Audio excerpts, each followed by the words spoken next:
continuidade ao estudo da trigonometria com a lei dos senos. Então, nós estudamos a trigonometria no triângulo e retângulo, em que nós vimos 3 razões trigonométricas, seno, cosseno e tangente.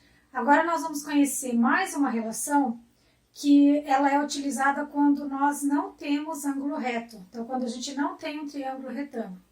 A primeira delas vai ser a lei dos senos, e nós vamos ver também numa outra aula a lei dos cossenos, tá?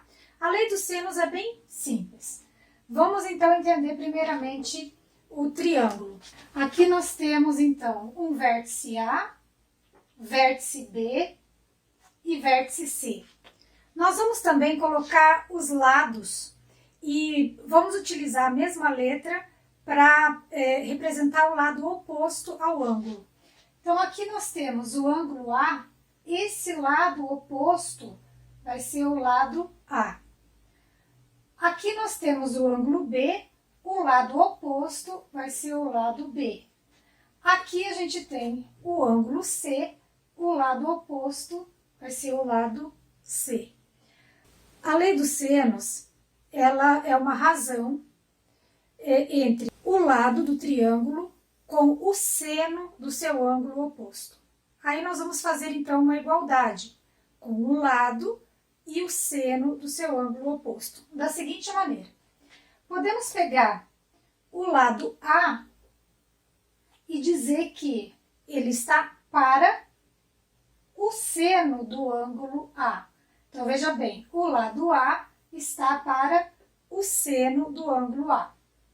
Assim como, então nós vamos fazer uma igualdade, uma equivalência.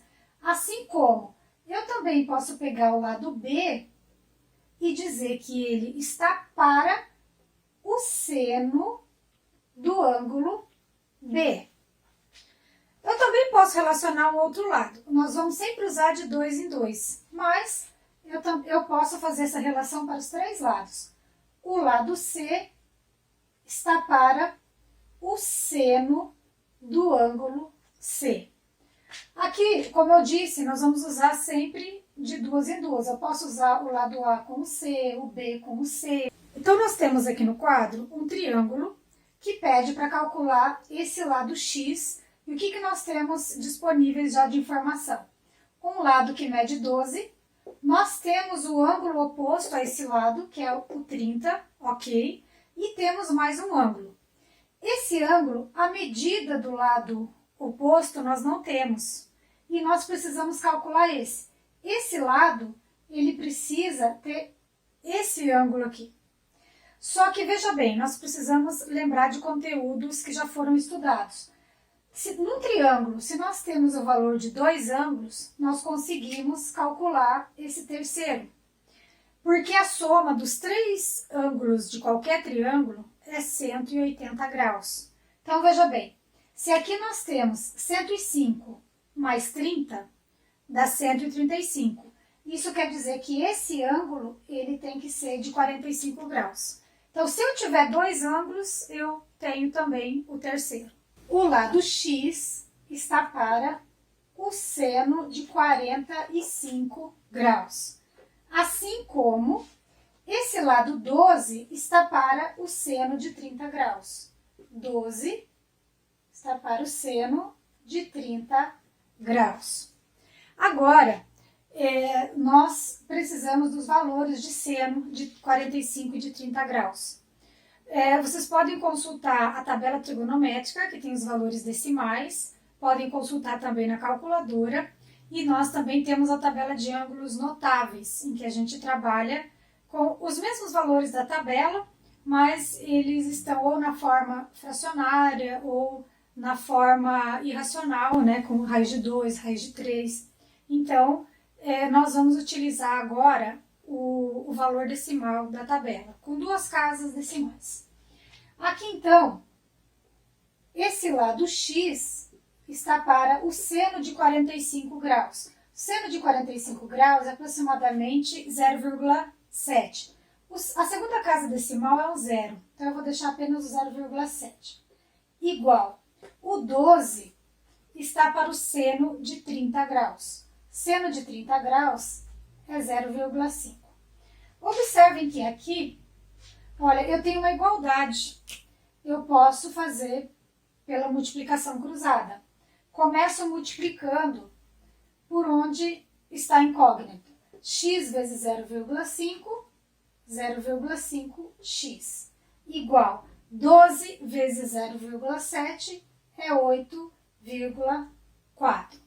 Agora, então, o 8,4 precisa ser dividido por 0,5. E esse resultado vai ficar 16,8. Olhem que a lei dos senos, então, ela é relativamente simples. Nós precisamos relacionar o lado do triângulo ao seno do seu ângulo oposto.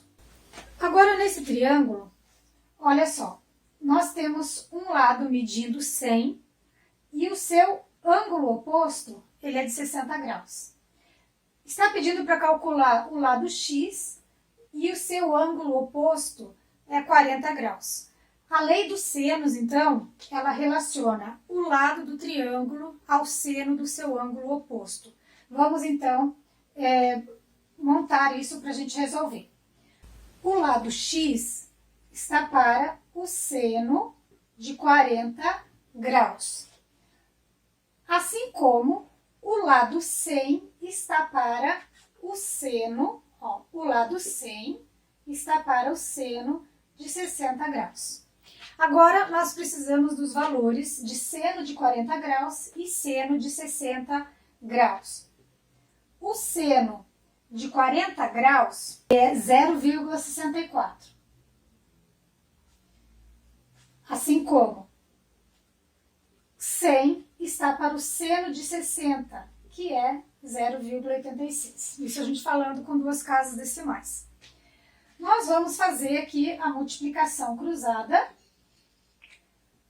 que vai ficar 0,86x, que é igual a 64.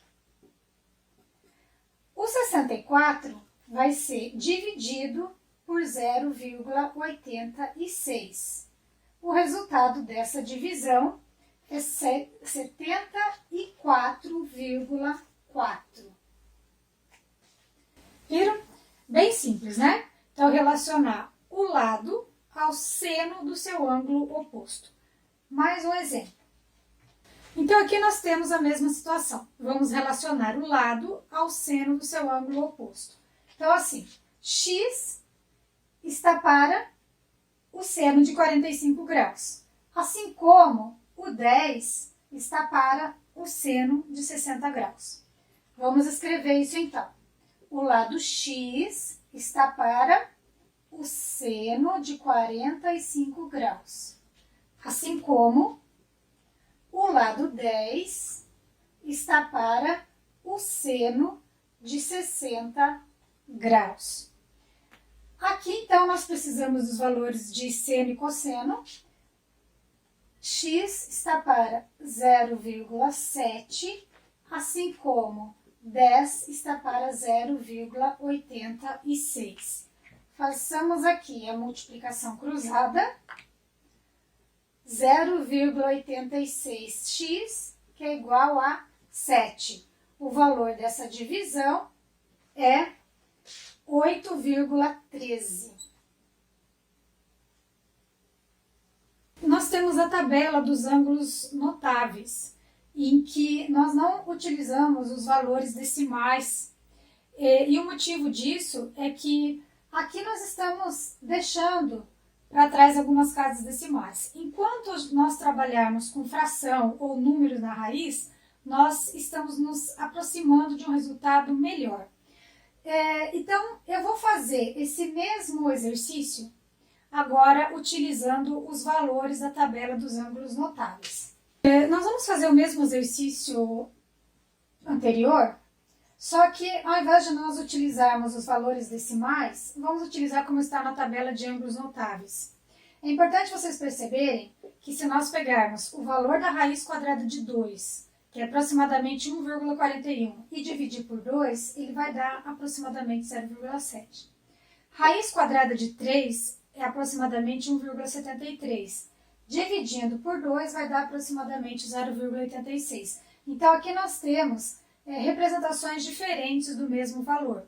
Então, nós fizemos utilizando o valor decimal, mas e se nós precisássemos, então, calcular com a raiz? Como que ficaria? E com as frações. Então, nós iríamos fazer da seguinte maneira. Aqui vai ficar x está para raiz de 2 sobre 2. Assim como 10 está para raiz de 3 sobre 2. Eu sei que quando vocês olham cálculo com fração assim, já tem aquele receio de resolver. Vamos com calma. Então, aqui nós vamos fazer a multiplicação cruzada. Olha, o x vai multiplicar pelo raiz de 3 e vai continuar sobre 2. Então, vai ficar x vezes raiz de 3 é raiz de 3x sobre 2. Igual 10 vezes raiz de 2 é 10 raiz de 2 sobre 2. Aqui nós poderíamos fazer mais uma vez a multiplicação cruzada. Mas aqui nós podemos fazer a simplificação. Como nós temos uma igualdade, uma fração no primeiro membro e a outra no segundo, nós podemos fazer essa simplificação, tá? Agora, a incógnita x está multiplicando por raiz de 3. Então, nós vamos passar dividindo. Vai ficar x igual 10 raiz de 2 sobre raiz de 3.